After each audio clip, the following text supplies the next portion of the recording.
तारों में भी जीवन होता है। सोचिए कैसा होता होगा तारों के जन्म से लेके उनकी मृत्यु तक का सफ़र। आज के इस वीडियो में तारों के जन्म और मृत्यु के बारे में हम डिटेल में बात करेंगे। आखिर तक इस वीडियो को देखना ताकि आप कोई डिटेल मिस न कर दें। तो बिना समय गवाए शुरू करते हैं। तारों का जन्म धूल और गैस के समूहों से बने बादलों से होता है। इन बादलों के समूहों को नेबुला या निहारिका कहा जाता है।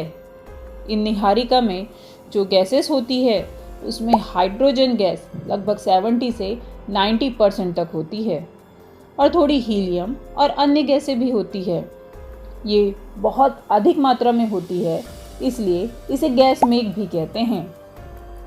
इन गैसेस के समूहों को एक दूसरे को अपनी ओर अट्रैक्ट करने की एबिलिटी होती है, जिसके कारण ये श्रिंक होकर एक संकुचित गोला बन जाते हैं, जिसे प्रोटोस्टार या आदि तारा बोलते हैं। प्रोटोस्टार के अंदर जो हाइड्रोजन के मॉलिक्यूल्स होते हैं वो आपस में टकराने लगते हैं और हीलियम में कन्वर्ट हो जाते हैं। यह प्रोसेस इतनी फास्ट और एक साथ होती है जिससे काफ़ी मात्रा में एनर्जी और लाइट निकलने लगती है और इस तरह जन्म होता है हमारे तारों का। यह सेम ऐसे ही होता है जैसे हमारे आसमान में पानी वाले बादल बहुत ज़्यादा हो जाते हैं तो एक दूसरे को अट्रैक्ट करते हैं और पानी या बारिश होने लगती है। सेम इसी प्रोसेस से गैस मेघ में मतलब गैस के बादलों से तारों का जन्म होता है। जब यह तारे जन्म लेते हैं तो अलग अलग साइज़ और कलर के होते हैं। तारों के साइज़ और कलर के बारे में अधिक जानकारी के लिए आप हमारे पिछले वीडियो को देख सकते हैं जो मैंने डिस्क्रिप्शन में डाल दिया है। जैसे हमारा जन्म होता है, फिर हम युवावस्था में आते हैं और फिर वृद्धावस्था में आकर मृत्यु हो जाती है, वैसे ही तारों के जीवन में भी डिफरेंट स्टेजेस होती है। निहारिका से उनका जन्म होता है और प्रोटोस्टार उसके बाद स्टार्स बनते हैं और अपने जीवन के अंतिम चरण में रेड जायंट स्टार यानी लाल दानव तारे बन जाते हैं। अब हम समझते हैं कि ये रेड जायंट स्टार होते क्या हैं। जैसे जैसे प्रोटोस्टार में हाइड्रोजन के मॉलिक्यूल हीलियम में कन्वर्ट होते हैं, वैसे वैसे हाइड्रोजन की संख्या भी कम होने लगती है और तारों के केंद्र में संकुचन होने लगता है, जिससे एनर्जी निकलने लगती है।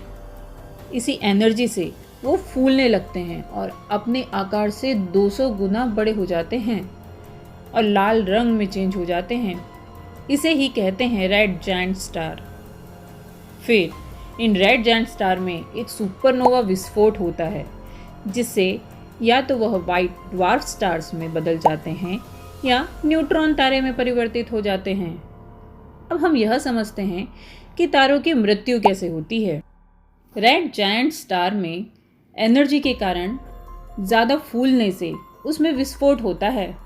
ठीक वैसे ही जैसे साइकिल के टायर में खूब ज़्यादा हवा भरने से वह फूट जाता है। इस विस्फोट को हम सुपरनोवा विस्फोट कहते हैं। इस विस्फोट के बाद रेड जायंट स्टार 2 भागों में अलग अलग हो जाता है।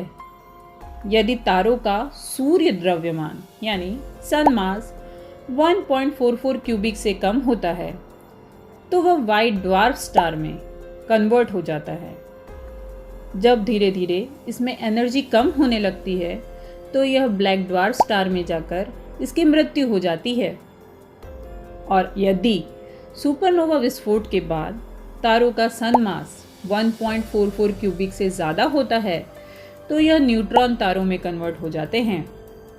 इसे न्यूट्रॉन तारा इसलिए कहते हैं क्योंकि जब सुपरनोवा विस्फोट होता है तो ज़्यादा सन मास के कारण प्रोटॉन और इलेक्ट्रॉन अंतरिक्ष में बिखर जाते हैं, बस सेंटर में न्यूट्रॉन रह जाते हैं। यही कारण है इसे न्यूट्रॉन कहने का। यह न्यूट्रॉन तारे अपने केंद्र में इतना तेजी से घूमते हैं जिसके कारण इसका द्रव्यमान केंद्र में सिमट कर रह जाता है। इस कारण यह असीमित एनर्जी और गुरुत्वाकर्षण का पिंड बना लेते हैं, जिसे हम ब्लैक होल कहते हैं।